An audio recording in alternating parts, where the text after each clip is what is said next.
in the 9 counties that are represented in Region 3, which is called the Kalamazoo region, I think the Kalamazoo County will play a pretty instrumental role in decision making, and the data that is being collected will be used in decision making.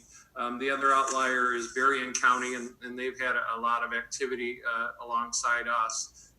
The challenge also is that within some of these other communities, there just hasn't been a significant amount of testing. So to be put into these zones or regions, I think is going to be a little interesting.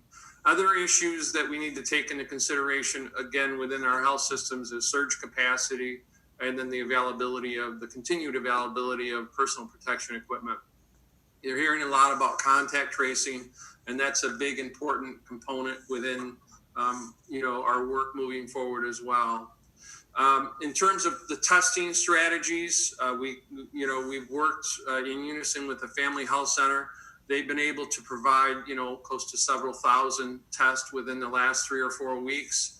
We know that the state is contemplating what's called the Moonshot Initiative, which basically selects 11 different communities to really continue that targeted and that mass approach towards testing.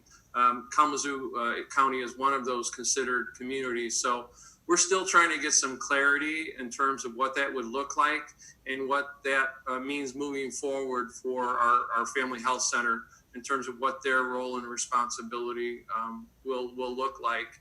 We get a lot of questions as it relates to trend analysis, and I know that that's part of the decision making moving forward. So given the fact that we had very little sampling for the first I'd say 2/3 of this incident, we're still trying to work out the work on the data to get a clear understanding of when we start to get that downward trajectory. I do think we're getting closer to being able to identify that, and it'll be a big part of what we have moving forward.